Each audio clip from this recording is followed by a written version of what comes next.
ni kwamba jeshi la polisi limeendelea na operation hiyo kama ambavyo nimesema, ya kudhibiti ukiukwaji wa sheria za usalama barabarani unaofanywa na baadhi ya madereva wa vyombo vya moto, hususan pikipiki za magurudumu mawili na matatu maarufu kwa jina la bajaji, ambazo hizi zimekuwa zikisababisha matukio ambayo ni kero na hatari kwa watumiaji wengine wa barabara.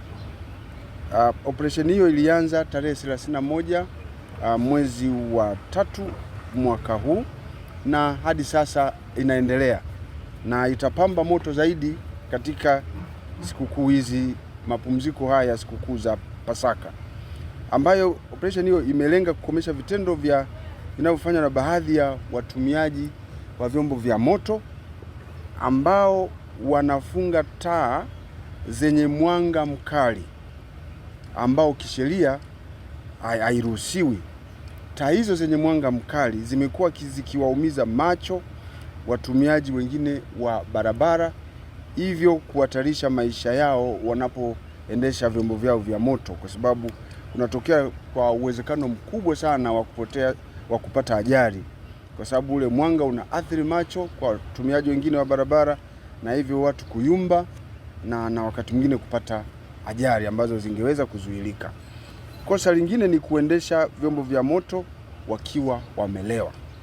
Jana ile swala la kuendesha vyombo vya moto baadhi ya madereva wakiwa wamelewa, nilisisitiza sana kwa wananchi kuacha kufanya hivyo, na ni kati ya makosa ambayo mwelekeo wetu wa operation katika sikukuu za Pasaka tutakuwa wakali sana kwenye hilo eneo.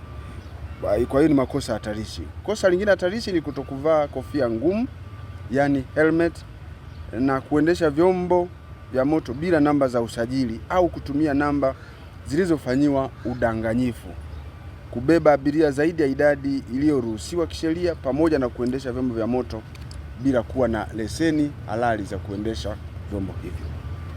Katika utekelezaji wa operation hiyo, jumla ya pikipiki zenye magurudumu matatu 98 zimeweza kukamatwa, magari ya kubeba abiria 13, magari madogo 4 yamekamatwa kwa makosa mbalimbali ya usalama barabarani, ikiwemo makosa ya ulevi na kuendesha chombo cha moto bila leseni.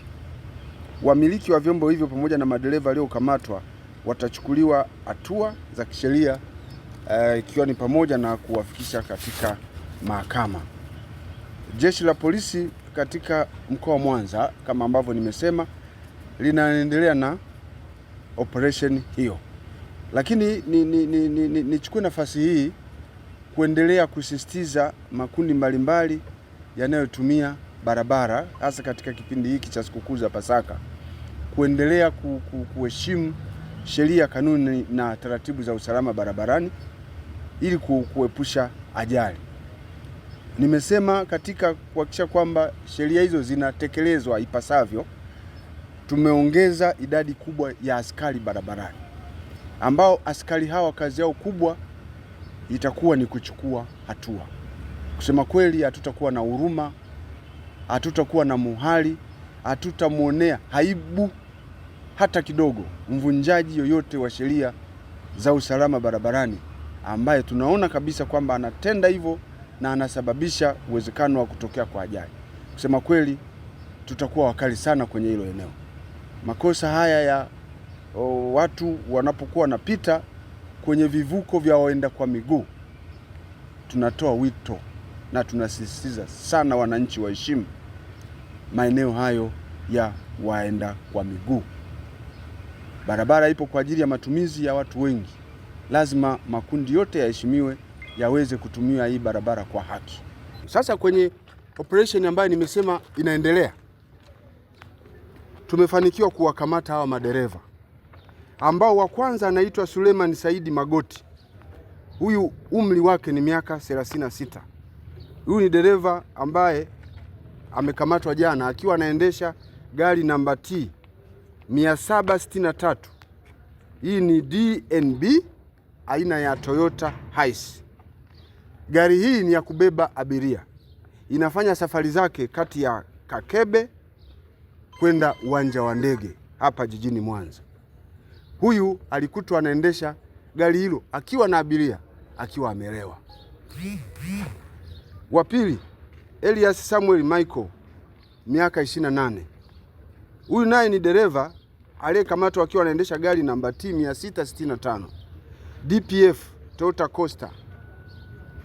Ruti yake kwenye gari ya kubeba abiria ni kutoka Kisesa kwenda Usagara. Naye pia alikutwa akiwa amelewa baada ya kupimwa. Watatu ni Ramadhani Rashidi Athmani, miaka 56. Mtu mzima huyu anaendesha gari lenye namba za usajili 680 T 680 BKN. Hii ni aina ya Toyota Hiace. Inafanya safari zake kati ya uwanja wa ndege wa Mwanza kwenda Nyashishi. Naye alikuwa amelewa. Wanne ni Joel Ringo, ana miaka 36. Huyu ni mkazi wa Nyakato Meko. Naye ni dereva anaendesha gari lenye namba za usajili T 397 DWG aina ya Town Hiace. Huyu naye alikuwa akiendesha hiyo gari yake akiwa pia amelewa. Watano ni Fidelis Ayubu Rong'ong'o, miaka 27. Huyu anaendesha gari lenye namba za usajili T 979 EEB Toyota Crown. Hii gari ni ya private car, lakini naye alikutwa akiendesha gari akiwa amelewa. Wa sita ni Shabani Maneno Siraji, miaka 55. Naye alikuwa akiendesha gari namba T 622 CGN Toyota Hiace ambaye inafanya safari zake kutoka Ilemela kwenda Nyashishi. Huyu naye alikutwa akiendesha gari hiyo ya abiria akiwa amelewa. Hawa wote walipatikana na leseni zao ambazo kwa ufupi ina maana wamezitumia isivyotakiwa. Unavyokuwa na leseni inabidi uwe dereva ambaye unafuata sheria, kanuni na taratibu za usalama barabarani kabla ya kuanza kuendesha vyombo vya moto. Walitakiwa wajionye kwamba hawajakunywa pombe hata kidogo. Ni kwa ajili ya nini?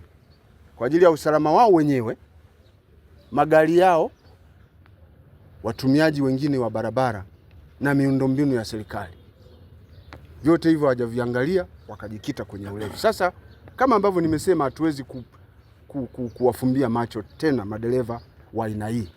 Tayari mkuu wa usalama barabarani ameshawafungia leseni hizo. Ameshawafungia leseni kwa kipindi cha miezi 6. Ndani ya miezi 6 hawataki kuendesha chombo chochote cha moto barabarani mpaka watakapokuwa wamekwenda kupata mafunzo katika vyuo vinavyofundisha mambo ya usalama, udereva na maadili mazuri ya udereva. Hatuwezi kuendelea kuwa na madereva ambao wanalewa pombe alafu wanabeba abiria huku wakihatarisha maisha yao. Hiyo tumekataa. Na nimesema tangu jana, ulevi na kuendesha vyombo vya moto ni marufuku katika mkoa wa Mwanza. Na nimewaagiza askari wa usalama barabarani, moto ni huu mpaka tutenganishe ulevi na kuendesha vyombo vya moto. Tutaendelea kuchukua hatua.